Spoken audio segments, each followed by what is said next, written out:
Hello, everyone, and welcome. My name is Julie Mann. I'm also known as the Habit Fixer, and I love helping women to regain their mojo and age well.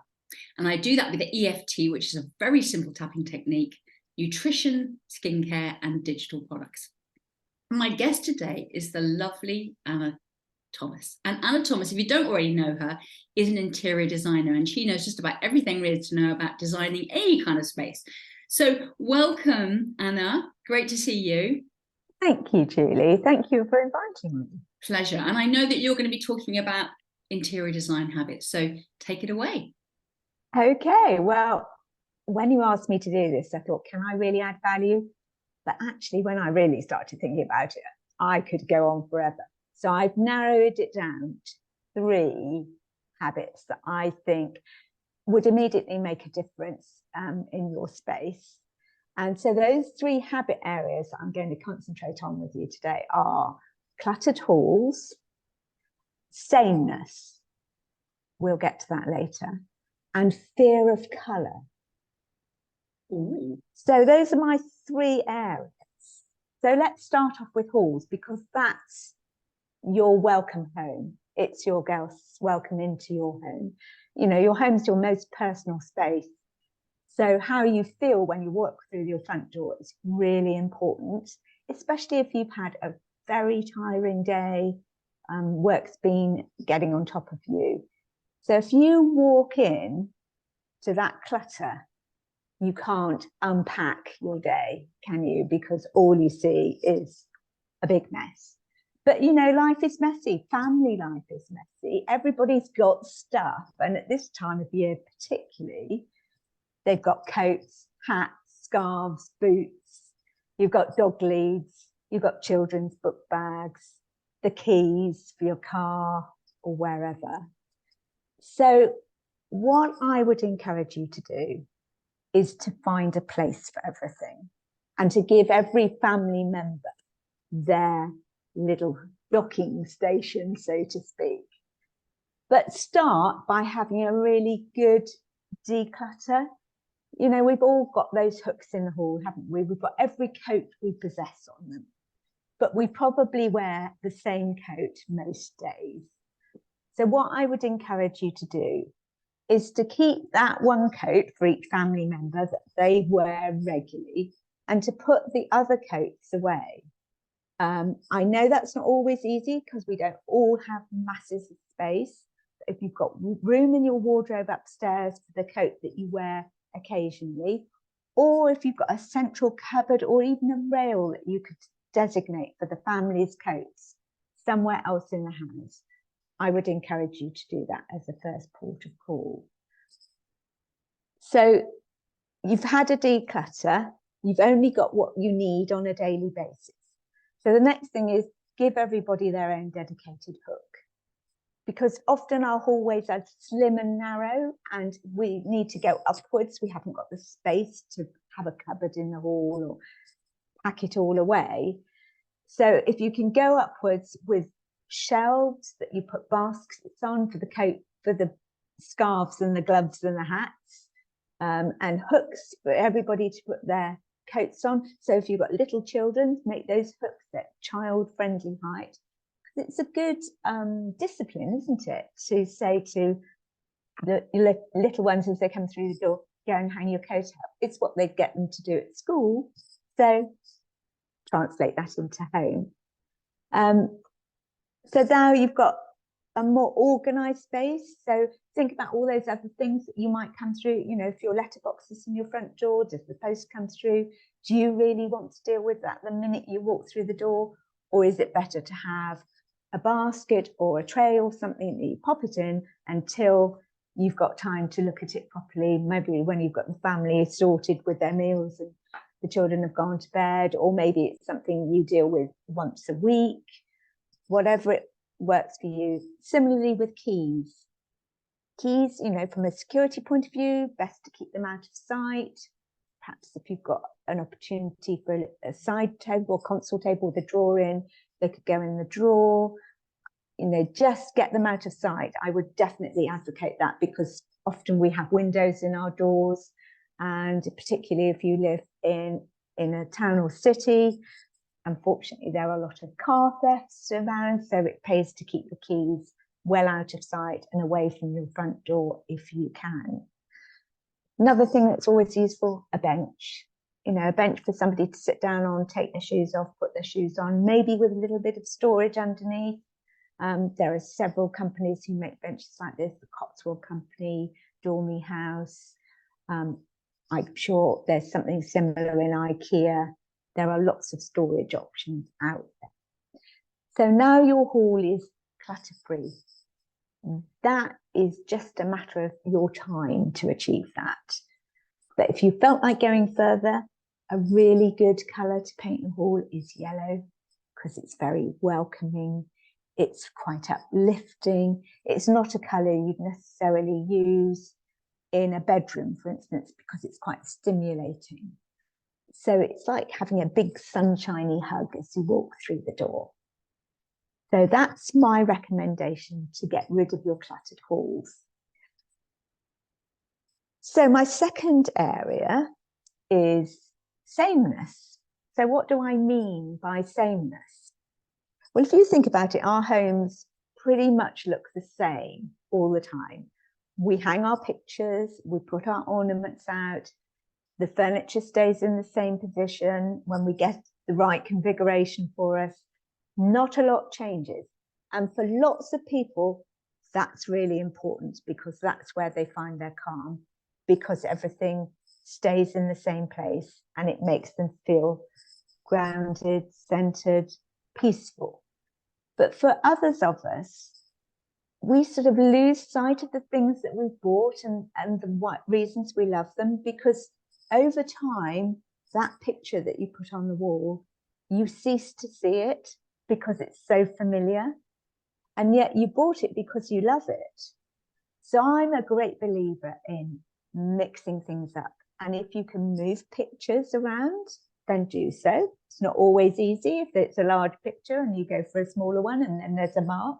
I understand that, but there might be some other photographs that you've got of family that you could move around and have somebody else greet you as you come through your front door for a change. But particularly things like windowsills, shelves, mantelpieces. Take everything off, rearrange it, or put something different in its place. Think about grouping things in 3s and 5s. We love odd numbers, interior designers, because it makes us feel enriched, I suppose is the word. So I think it's a good time of year to be doing things like this. We're all about to put our Christmas decorations up. And very often, if you want your mantelpiece to look very festive, you will need to move everything off it in order to make that happen. So come January, when you take all the Christmas decorations down again, don't just put all the same things back in the same place.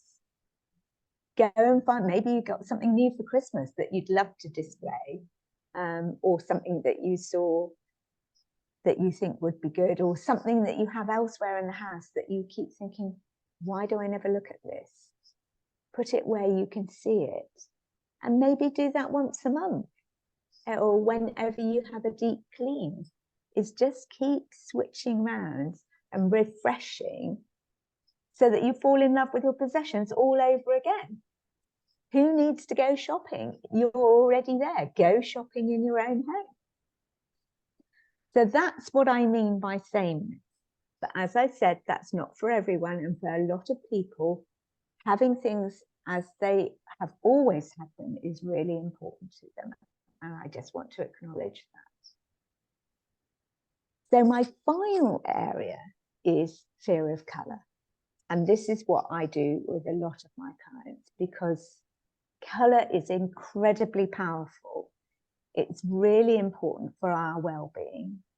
And in our homes, when we get the colours right, that's a big game changer. But people are so afraid, I find, of making a mistake. And lots of interior designers will say, oh, it's only paint. But actually, paint's really expensive, and the upheaval of redecorating is not something I personally want to be going through every 5 minutes. So it's important to get it right for you, but there aren't any rules. The only rules are your rules. There are no colour police. So don't be afraid of what will people think, because it really doesn't matter. It's your space and it's your home and it's how it makes you feel. Now, a lot of people, because they're frightened of making a mistake, they just stick with neutrals. And there's absolutely nothing wrong with neutral colour schemes. They are really good for lots of people and lots of environments. The only thing I would say is just be conscious of which way the room faces. Because if your room faces north or west, your light's going to be very cool, and therefore you want warmer colours in there. So a warm-based neutral, either with yellow or pink undertones, will be the best option for you. So once you've decided how you want to feel in this room, it's also important to think, how are you using this room? So take, for instance, your sitting room that you probably use in the evenings to watch television, and therefore the curtains are drawn, you've got the lamps and lights on, but actually it's not important the light source that's coming in there at that time. So you could make that room feel really cocooning. You could actually go quite deep and jewel-like, if you like, in your choice of colours. Now, if you don't feel brave enough to paint your room entirely in a really strong colour, think about painting the ceiling a colour. So you don't see that fifth wall, as we call it, the minute you walk in the room, but it will affect the way the light is in the room. So if you've got a cool feeling room and you paint your ceiling, say, coral pink, that is going to reflect all the way around the room and create this beautiful light that will make you feel just cocooned and restful.